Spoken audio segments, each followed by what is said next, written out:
بسم اللہ الرحمن الرحیم، اللہم صلی علی محمد وعلی آل محمد۔ ویلکم ٹو دا شو۔ صاحبوں، حکومت اور پی ٹی آئی کے درمیان ہونے والے مذاکرات ناکام ہو گئے۔ مبارک ہو آپ سب کو۔ اس کے فائدے اور نقصانات کیا ہیں؟ پی ٹی آئی کو اس کے بہت فائدے ہیں۔ یہ بہت اہم خبر ہے، اس کو ذرا تفصیل سے ڈسکس کریں گے، آپ کے سامنے رکھیں گے، لیکن دو تین اور چھوٹی سی لیکن بہت اہم خبریں ہیں۔ اور ایک خبر جو آپ سب نے سنی ہوگی، اس پہ آپ مزید خود ڈیٹیل جان لیجئے گا کہ بڑے شرمندہ ہو کہ یہاں سے محسن نقوی گئے ہیں اور ان کو پاکستان میں عاصم منیر کو بلا کے چاہیے کچھ جرمانہ لگائیں ان پہ کہ تم نے اس درجہ ہماری بے عزتی کرائی۔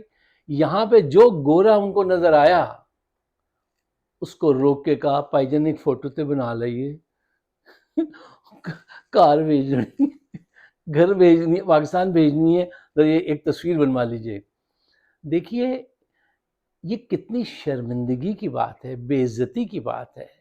مجھے بھی دکھ اس کا محسوس ہوا کہ پاکستان کی ایک قاتل ہیں، وہ میں مانتا ہوں، سارے ان کے آستینوں سے خون ہے، غسلہ 26 نومبر کا، پھر بھی پاکستان کا تو نام آ گیا نا کہ پاکستان سے آئے، اور کوئی منہ نہیں لگا رہا۔ تمہیں جب انہوں نے دعوت نامہ نہیں بھیجا تھا تو تم کیوں آئے یہاں پر؟ کتنی بے عزتی تمہاری نہیں، پاکستان کی جو بے عزتی ہوئی، ہمیں اس کا افسوس ہے۔ خیر، اب یہاں پہ وہ جو ولسن ایک کانگریس مین، ان سے مل لیے اور ان سے خدا جانے انہوں نے کن امور پہ بات کی ہوگی اور وہ کس کام کے تھے اور یہ کس کام کے تھے۔ ان سے ملاقات کے بعد تھوڑی دیر کے بعد انہوں نے ٹویٹ کیا اور ان کی ملاقات کا کوئی ذکر نہیں تھا۔ اس میں ذکر یہ تھا فری عمران خان، عمران خان کو رہا کرو۔ اب دیکھیے یہ کیا مطلب، یہ کس مزاج کس دماغ کے لوگ ہیں؟ بہرحال ان کا چیپٹر یہاں پہ بند کر دیجئے۔ ایک اہم خبر یہ ہے کہ شیر افضل مروت صاحب جو ہیں، ان کے لیے عمران خان نے کہہ دیا جیل کے حکام سے کہ ان کو میرے پاس نہ بھیجیے، یہ میرے وکیل نہیں ہیں اور مجھے کوئی ایسی بات ان سے ڈسکس نہیں کرنی ہے، ان کو آپ یہاں نہ بھیجیے۔ اس کی وجہ کیا ہے؟ یہ صاحب، ہم نے بھی ان کی بہت حمایت کی ہے کہ بڑے اچھے مقرر ہیں، موٹیویٹ کر سکتے ہیں، لوگوں کو سڑک پہ لا سکتے ہیں، ٹھیک ہے، اور لیکن انہوں نے مسلسل ایسی نادانیاں جان کے کی ہیں یا انجانے میں کی ہیں کہ اگر انجانے میں بھی کی تو ان کو جب وارن کیا گیا تو بھی کیوں نہیں سنبھلے آپ؟ دیکھیے یہ سیاسی جماعتیں جتنی ہیں نا پاکستان میں، کتنی اچھی جماعت ہو، وہ ایک دوسرے کے پیچھے تاک میں لگے ہوتے ہیں، میں اس کی ٹانگ کھینچ کے آگے نکل جاؤں، میں اس کی ٹانگ، وہ تو نصیب والا ہوتا ہے جو آگے بڑھ جاتا ہے، ورنہ یہ ہر مقام ہر سطح پہ وہاں پہ میں نے یہ دیکھا ہے۔ ان کے ساتھ بھی یہ ہوتا، اگر یہ ہو رہا تھا تو یہ اپنے آپ کو سنبھالتے۔ وہ لوگ جنہوں نے یہ کہا، میں اس دن سے ان کے خلاف ہوا ہوں جب سے انہوں نے کہا نا کہ عمران خان جو ہے وہ اپنا ٹویٹر ہینڈل پاکستان لے آئیں اور سوشل میڈیا جو ہے اس کو ذرا کنٹرول کیا جائے۔ ایک واحد ہتھیار ہے اس کا اپنے دفاع میں، اور تم وہ چھین لینا چاہتے ہو، یہ ہو یا فواد چودھری ہو یا جو بھی یہ کہے، تو وہ عمران کا دوست نہیں ہے، کئی روپ میں ہے قاتل۔ اچھا، اچھے ہوئی یہ بات۔ اور اہم خبر یہ بھی ہے کہ عمران خان نے ملک ریاض کو پیغام بھیجا ہے اپنی بہن حلیمہ خان کے ذریعے کہ ملک ریاض، تم کھل کر بات کرو، بتاؤ کہ تم نے مجھے کیا دیا، میں نے تم سے کیا مانگا۔ سیاستدانوں نے، ججز نے، جرنیل نے، جس نے آج تک تم سے رشوت طلب کی ہے، تم قوم کے سامنے ان کا نام لے کر آؤ۔ یہ ایک اچھی بات ہے۔ ایسی بات کون کہہ سکتا ہے جس کا دامن صاف ہو؟ وہ یہ بات کہہ سکتا ہے۔ عمران خان نے یہ بات واضح طور پہ کہہ دی۔ اچھا صاحب، اب آئیے کہ اور مذاکرات ختم ہو گئے۔ دیکھیے یہ پی ٹی آئی اور حکومت کے درمیان میں جو مذاکرات ہو رہے تھے، شروع ہی سے اندازہ تھا زیادہ تر لوگوں کو کہ یہ وہ محض آپ کا ٹائم ضائع کرنے کے لیے کر رہے ہیں، لیکن پھر بھی امید بند رہی تھی کہ چلو ہو سکتا ہے کہ اللہ ان کے دل کو پھیر دے، یہ پاکستان کی خاطر کچھ سنجیدگی اختیار کر لیں، لیکن ان کی طرف سے کوئی ایسی سنجیدگی نہیں تھی. وہ صرف آپ کو ٹائم گین کرنے کے لیے یہ سارے کام کر رہے تھے. اچھا، ان سے جو مطالبہ کیا گیا پی ٹی آئی کی جانب سے، وہ بہترین صاف ستھرا بالکل سمجھ میں آنے والی بات تھی، ہر ایک کی سمجھ میں آ جائے. وہ انہوں نے یہ مطالبہ کیا تھا کہ بھئی 9 مئی اور 26 نومبر کو یہ جو میسیکر آپ نے کیا، اس پہ ایک جوڈیشل کمیشن بنا لیجئے سینئر ججز کا، سپریم کورٹ کے، ان سے تحقیقات کرا لیجئے، ہمارا جرم ثابت ہو تو ہمیں ٹانگ دیجئے، اور جس کا جرم ہو پھر اس کو سزا دیجئے. کتنی مناسب یہ بات ہے. لیکن وہ ایسا نہیں کر سکتے تھے. اس کی وجہ یہ ہے 9 مئی میں بھی ان کے لوگ انوالو تھے، اور 26 نومبر میں تو ٹوٹل ان کے لوگ انوالو تھے. تو بھائی ایسا تو نہیں ہوگا کہ کوئی اپنے ہاتھوں سے پھانسی کا پھندا اپنے گلے میں ڈال لے. یہ کام ان کے لیے مشکل تھا، وہ اس پہ بہانے بناتے رہے اور ٹائم ضائع کرتے رہے. دیکھیے، جب نیگوسیشن شروع ہوتے ہیں نا، تو شروع ہی میں آپ سمجھ جاتے ہیں کہ یہ صاحب جو ہیں، یہ ٹیم جو ہے، یہ بات سمجھنے اور سمجھانے آئے ہیں یا زبردستی اپنی بات منوانے آئے ہیں. ان کے دماغ میں کیا چل رہا ہے، آپ یہ بات پہچان لیتے ہیں. اور جو لوگ آپ سے مذاکرات کر رہے ہوں اور دوسری طرف آپ کے لوگوں کو قتل بھی کر رہے ہوں، تو پھر تو یہ تو آپ کی سادگی ہے کہ اگر آپ ان کو سمجھیں کہ وہ بہت سنسیئر ہیں مذاکرات کرنے میں. نہ، یہ کیسے مذاکرات ہیں کہ آپ کو مار بھی رہے ہیں، پیٹ بھی رہے ہیں اور مذاکرات بھی ہو رہے ہیں؟ تو یہ کوئی اچھی نیت ہے؟ نہیں. اچھا، اب یہ دیکھیے، پی ٹی آئی کو ان مذاکرات کے ختم ہونے سے نقصان ہوا یا فائدہ؟ میں سمجھتا ہوں بہت بڑا فائدہ ہوا ہے. وہ کیسے؟ I'll give you some of my rationale. اچھا، میں آپ سے عرض کر رہا تھا کہ اب اس ڈائریکشن سے دیکھیے کہ ان مذاکرات سے کیا نقصانات، کیا فائدے ہوئے. دیکھیے، پہلی point number 1، P T I کا وقت ضائع کر رہے تھے، غلط امپریشن لوگوں کو بھیج رہے تھے، وہ ختم ہو گیا، ایک طرف ہو گیا، آپ کا وقت ضائع ہونے سے بچ گیا، پہلی بات. دوسری بات، جو کیمپین عمران خان شروع کرانا چاہ رہے تھے ریمیٹنسز کو روکنے کی، وہ کمزور پڑ گئی کہ لوگوں نے سوچا ابھی تو مذاکرات ہو رہے ہیں، ہو سکتا ہے کہ یہ ابھی کامیاب ہو جائیں اور ہم یہ کام کرتے رہیں. پوائنٹ نمبر 3، جو بین الاقوامی تنظیمیں تھیں، ان سے بھی مذاکرات اور بات چیت کے درمیان میں وہ یہ اکثر کہنے لگی تھی کہ یار ابھی تو آپ کے مذاکرات سنا ہے شروع ہو گئے، چل رہے ہیں، تو ٹھیک ہے، ابھی ہم کیا لیٹر لکھیں، کیا اسٹیٹمنٹ دیں، ابھی آپ تو مذاکرات میں ہیں نا، تو یہ ختم ہو جائیں گے تو پھر دیکھیں گے کیا ہوتا ہے. تو یہ سارے دھوکے جو تھے نا، آپ ان دھوکوں سے باہر آ گئے. اچھا، اب اس سے زیادہ ایک اہم کام جو ہے وہ یہ ہے کہ اب آپ کو کیا کرنا چاہیے. مذاکرات شروع کیے کہ بتا سکیں دنیا کو کہ ہم کوئی ضدی نہیں ہیں، ہم اصول کی بنیاد پہ بات کر رہے ہیں. ٹھیک ہے. اچھا، اب کیا کرنا چاہیے؟ دیکھیے، اس بات کو پہچان لیجئے کہ عاصم منیر یہ بات جان چکے ہیں کہ یہ حکومت چلنے والی نہیں ہے، یہ کمپنی چند ماہ میں بند ہو جائے گی. بڑی گہرائی سے ان کو ان کے قریبی حلقے بتاتے ہیں، یہ اندازہ ہو گیا ہے.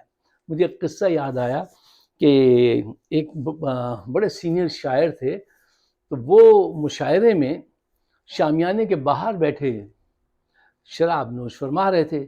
تو اتنی دیر میں ان کا نمبر آ گیا، کافی رات ہو چکی تھی.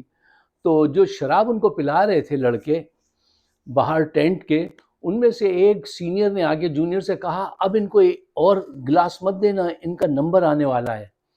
تو وہ لڑکا سمجھ گیا. انہوں نے بہت ضد کی شاعر صاحب نے کہ میں ایک پیک میاں اور دیجئے، میاں ایک پیک اور دیجئے. اس لڑکے نے کیا کیا کہ پانی میں برف کوٹ کے ان کو دے دی اور چند قطرے ملا دیے خوشبو کے لیے.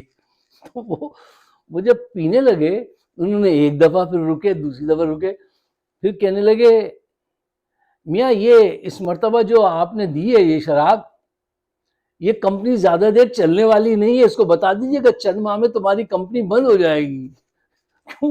ان کو احساس ہو گیا تھا یہ بالکل بنڈل، بالکل بکواس ہے۔ انہوں نے کہا ان سے کہہ دو یہ تمہاری چند ماہ میں کمپنی بند ہو جائے گی۔ ایسا ہی احساس عاصم منیر کو ہو گیا ہے کہ چند ماہ میں یہ کمپنی بند ہو جائے گی، party is over my friend, turn of the light. اچھا دیکھیے، اب عاصم منیر کے نزدیک اس وقت سب سے اہم کام جو ہے وہ پتہ ہے کیا ہے؟ وہ ہے کہ وہ اپنی جان بچائیں۔ ان کو اب جان بچانے کے لالے ہیں، اور اس وقت آپ کی سب سے زیادہ اہم ڈیوٹی کیا ہے؟ ان کو یہ احساس دلانا کہ ہم ذاتی اناد اور اس پہ گرجس پہ بلیو نہیں کرتے، ہم اس پہ نہیں جائیں گے کہ تم سے ذاتی کوئی دشمنی نکالیں۔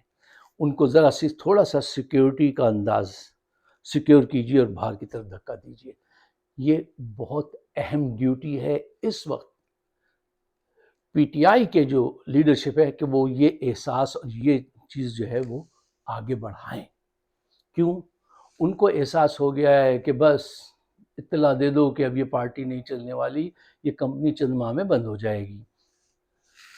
پوائنٹ نمبر بی، دیکھیے اوورسیز پاکستانیز نے ہم نے اتنا شور مچا دیا ہے، اتنا شور مچا دیا ہے کہ اب ان کی حالت تو وہ ہو گئی ہے کہ گھر میں رہو تو بہتر ہے۔ کیا تھا وہ؟ رات بہت کالی ہے ناصر، گھر میں رہو تو بہتر ہے۔ ٹھیک ہے، اوورسیز تو ان کو اب آسمان سے اترتی ہوئی بلائیں لگ رہی ہیں کہ یہ کون لوگ ہیں، یہ انہوں نے کیا کر دیا۔ اچھا یہ توقع ہمیں بھی نہیں تھی، احساس تھا کہ ہم ایسا ایسا کریں گے یا ایسا ایسا، ایک عرصے سے تھا، لیکن کبھی ایکشن ہی نہیں کیا، بس باتیں بناتے تھے۔ لیکن آج ہمارے لوگ جو ہیں، اب دیکھیے یہ ہمارے دوست ہیں جانی بشیر صاحب، انہوں نے مارکو روبیو سے ملاقات کی ہے، وہ سیکرٹری آف اسٹیٹ ہے، وہ جو ولسن نہیں ہے، وہ ان کی طرح کسی چھوٹے موٹے آدمی سے نہیں ملے ہیں، سیکرٹری آف اسٹیٹ کو اپنا پوائنٹ آف ویو جا کے سمجھا رہے ہیں۔ یہ ہیں اوورسیز پاکستانیز کی پاور، جن سے اب یہ پریشان ہو گئے ہیں کہ اب جو ہے وہ گھر میں رہو تو بہتر ہے۔ اچھا اب پوائنٹ نمبر سی، یہ کیا کریں گے؟ اب یہ آپ کے سامنے حب الوطنی کا ترانہ گائیں گے، پاکستان سے محبت، اس کی سلامتی، اس کے تحفظ کا ترانہ پڑھ کر یہ آپ سے ایگزٹ لینا چاہیں گے کہ اب ملک بچانا ہے۔ اچھا کل جو گزرا ملک نہیں بچانا تھا؟ جب تک تم لوٹتے رہے، ظلم و تشدد کرواتے رہے، ملک نہیں بچانا تھا؟ اس وقت خیال نہیں آیا؟ آج آ رہا ہے یہ خیال تمہیں؟ اچھا ہم سمجھتے ہیں کہ تمہیں اب یہ خیال کیوں آیا، بہت اچھی بات ہے، چلو، لیکن آپ سمجھ جائیں کہ یہ اپنے دفاع کے لیے ملک کی ترانہ پڑھیں گے، ملک کی سلامتی کی بات کریں گے۔ اچھا پوائنٹ نمبر ڈی، صاحبوں پوری دنیا پاکستان نہیں، پی ٹی آئی نہیں، پوری دنیا نے ان کا بیانیہ، عاصم منیر اور ہمنوا کا بیانیہ مسترد کر دیا ہے، اور ان کا جو سب سے بڑا ہتھیار تھا وہ تھا ملٹری کورٹس۔ اس کو تو اٹھا کے اتنی دور پھینکا ہے لوگوں نے کہ کوئی چانس ہی نہیں ہے۔ وہی سب سے خطرناک ہتھیار تھا۔ وہ کسی نے کیا خوب لکھا تھا، میں نے کہیں پڑھا تھا کہ سویلین کورٹس کی موجودگی میں ملٹری کورٹس کی اہمیت اس سے زیادہ کچھ نہیں ہوتی کہ آپ ایک راک اینڈ رول گروپ کے سامنے، بینڈ کے سامنے، راک بینڈ کے سامنے ملٹری کے بینڈ کی دھنیں بجا لیں تو مزہ نہیں آتا، اتنا سا تھوڑا سا ہی وہ رہے گا، وہ اس کا مقابلہ نہیں کر سکتے۔ اور اس پہ بھی لیجیے ایک قصہ یاد آ گیا کہ ہماری فوج تو ہر چیز رینٹ آؤٹ کرتی ہے نا، رینٹل ڈپو ہے ایکچولی ہماری فوج، کبھی روس کو، امریکہ کا، جس کو ضرورت ہوتی ہے اس کو رینٹ آؤٹ کرتے ہیں ہم اپنی سروسز۔ اچھا تو شادی بیاہ کے موقع پہ فوجی بینڈ بھی رینٹ آؤٹ ہوتے ہیں۔ ایک دن ایک گھر کے آگے شامیانے کے پیچھے بینڈ بج رہا تھا، بارات آئی تھی، اور بینڈ بجانے والا یہ دھن بجا رہا تھا، اے مرد مجاہد جاگ ذرا، اب وقت شہادت ہے آیا۔ تو شادی کے موقع پہ دیکھیے اس قسم کے دھن بجانے والوں کا دماغ کس درجہ فرٹائل ہے، یہ کون لوگ ہیں جن کی ٹریننگ کی گئی ہے کہ سرحد کی حفاظت کیسے کرنی ہے، دشمنوں سے کیسے نپٹنا ہے، اور وہ آگے کہتے ہیں ہم معیشت ٹھیک کریں گے۔ اور کل کی خبر ہے کہ 187 ملز جو ہیں وہ بند ہو گئیں، اس سے پہلے بھی کئی 100 مل بند ہو چکی ہیں، جبکہ عمران خان کے دور میں 100% پروڈکشن جاری تھی اور مزدور مشکل سے مل رہے تھے۔ وہ اس طرف گیند کو لے کے جا رہا تھا، یہ اس طرف لے آئے ہیں، اور یہ کہتے ہیں ہم معیشت ٹھیک کریں گے، یہ کہتے ہیں ہم دنیا میں اپنی ڈپلومیسی کے ذریعے پاکستان کا وقار بلند کریں گے۔ وہ دیکھ لیجیے ابھی محسن نقوی نے آ کے کیا بلند کیا ہے کیا بلند کیا ہے انہوں نے، ذرا دیکھیے آپ۔ اگر آپ پاکستان کی بہتری چاہتے ہیں تو برائے مہربانی ان خیالات کو آگے دوستوں کے ساتھ شیئر کیجیے، تاکہ ایک رائے عامہ ہموار کی جائے، خصوصاً وہ لوگ جو اس وقت پاور میں ہیں اور یہ ظلم کر رہے ہیں، ان کے ساتھ میری ویڈیو ضرور شیئر کریں، اگرچہ وہ ان کو پسند نہیں آتی اور اس پہ بڑے بڑے انہوں نے کوڈ لگا رکھے ہیں، وہ جیمرز ہیں جو اس کو فریز کر دیتے ہیں، اس کے باوجود بھی کیونکہ آپ کے کمنٹس اتنے ہوتے ہیں کہ وہ پھر بھی تھوڑا سا رستہ بنا لیتی ہے، تو براہ مہربانی جتنا رستہ ملے اتنا رستہ تو طے کرو۔ پاکستان کا یہ حق مجھ پر بھی ہے، آپ پر بھی ہے۔ میں اپنے خیالات سے نوازیے گا۔ ہمارا چینل اگر سبسکرائب نہیں کیا تو سبسکرائب بھی کر لیجئے۔ آپ سب کا بہت بہت شکریہ۔ خدا حافظ۔